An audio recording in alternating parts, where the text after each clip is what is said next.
திரு புகழேந்தி அவர்கள் இணைந்திருக்கிறார். திரு ஓபிஎஸ் ஆதரவாளர். திரு புகழேந்தி, இந்த லில்லி தாமஸ் வழக்கு ஜட்ஜ்மெண்ட், ராகுல் காந்தியுடைய அந்த ஆர்டினன்ஸ் கிழிப்பு, இதுக்கெல்லாம் பிறகு கிடைக்கக்கூடிய, அதாவது அமலாக்கத்துக்கு வரக்கூடிய இந்த பதவி பறிப்பு என்றால் செல்வி ஜெயலலிதாவுடைய பதவி இழப்பு தான்.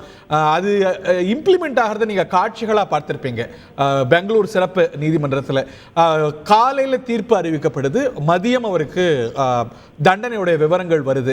இடைப்பட்ட நேரத்திலேயே அவருடைய நிலை என்ன அப்படிங்கிற கேள்வி எல்லாம் எழுந்திருந்தது. அதுல என்ன கிளாரிட்டி கிடைத்தது? உடனே தேசிய கொடி அகற்றியதெல்லாம் சொன்னாங்க. நீங்க பார்த்தது என்ன, உங்க இன்டர்பிரேஷன் என்ன இந்த ப்ரொசீஜர்ல?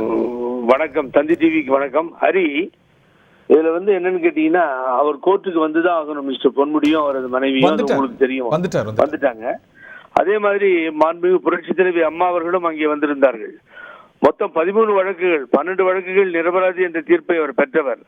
ஆனால் அன்றைய தினம் நீதிபதி குருகா தீர்ப்பளித்த பொழுது அவர்கள் உடனடியாக, நான் யாருமே எதிர்பார்க்கல, உடனே என்ன பண்ணாங்க, பக்கத்துல பி குமார் அவர்களை, வழக்கறிஞர் குமார் அவர்களை அழைக்க சொல்லி செந்தில்கிட்ட சொன்னாங்க நினைக்கிறேன். உடனே கூப்பிட்டு உள்ள வந்ததும் சீனியர் கவுன்சில் கொடி அகற்றிடுன்னு அவங்களே சொல்றாங்க. ஜெயலலிதா சொல்றாங்களா?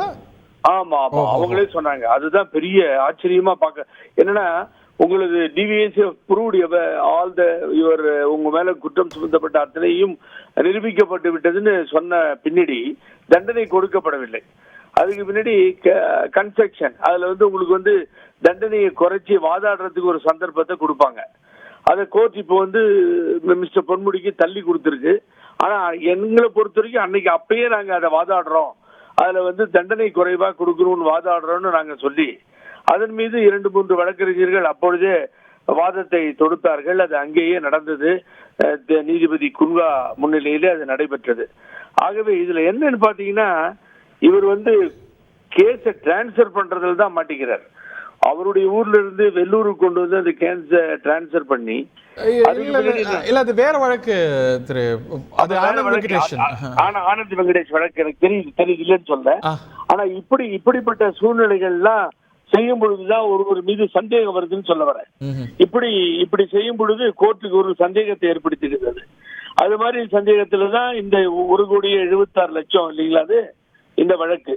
இப்போ இதுல அவருக்கு இப்போ அவரு கன்ஸ்ட்ரக்ஷன் ஆஃப் அந்த இது சொன்ன, நான் தண்டனையை குறைக்க சொல்லி ஒரு வாதிடத்துக்கு ஒரு வாய்ப்பு கொடுப்பாங்க. அது இல்லாம ஸ்டே ஆஃப் கன்விக்ஷன். இதுக்கு பின்னாடி உங்களுக்கு தெரியும், 2 வருஷத்துக்கு மேல போச்சுன்னா எலெக்ஷன்ல நிக்க முடியாது. இல்ல 2 வருஷத்துக்கு இல்ல, அதுக்கு கீழே ஆர்பிஐல prevention of corruption act attract பண்ணிச்சுன்னா அது இதுவாகிடும். நிக்கலாம். ஆனா இல்லன்னு சொல்லல. அது 2 வருஷத்துக்கு கீழே இருந்துச்சுன்னா அது அட்ராக்ட் ஆகாது, எலெக்ஷன்ல நிக்க முடியும். இல்ல 2 வருஷமா 1 வருஷம், ஐ திங்க் புதுச்சேரி எம்எல்ஏ எல்லாம் 1 வருஷம் தான் வந்தது. சோ இந்த இல்ல பலூனர்கள் சொல்வது என்னன்னா, ரெப்ரசன்டேஷன் ஆஃப் பீப்புள் ஆக்ட்ல ஊழல் தடுப்பு சட்டம், அதுக்கப்புறம் ட்ரக் அபியூஸ், இந்த மாதிரியான இனங்கள் இருக்கும்போது, ரேப், இந்த மாதிரியான இனங்கள் இருக்கும்போது குவாண்டம் ஆஃப் பனிஷ்மெண்ட் எவ்வளவு இருந்தாலும் அது ஆர்பிஐல டிஸ்குவாலிஃபிகேஷன் அட்ராக்ட் பண்ணுது. கரெக்ட். மக்கள் பிரதிநிதி சட்டத்துல நீங்க 1 ரூபாய் ஊழல்னு சொன்னாலும் அது தண்டிக்கப்பட வேண்டிய ஒன்றாகவே இருக்கும். மாண்புமிகு அம்மா வழக்கில் பின்னால் அது குமாரசாமி என்கிற நீதிபதி அது இல்லைன்னு சொல்லி முடிவு பண்ணி தீர்ப்பை வழங்கினார். அந்த தீர்ப்பு இது போன்ற வழக்கு பார்க்கும்போது இப்போ குவாண்டம் ஆஃப் பனிஷ்மெண்ட்டுக்கு வாதங்கள் வைப்பாங்களா? குறைந்து வழங்குங்க, கன்விக்ஷன்ல ஸ்டே பண்ணுங்க அப்படின்னு திரு பொன்முடி தரப்புல கோரிக்கை வைக்கப்படுமா?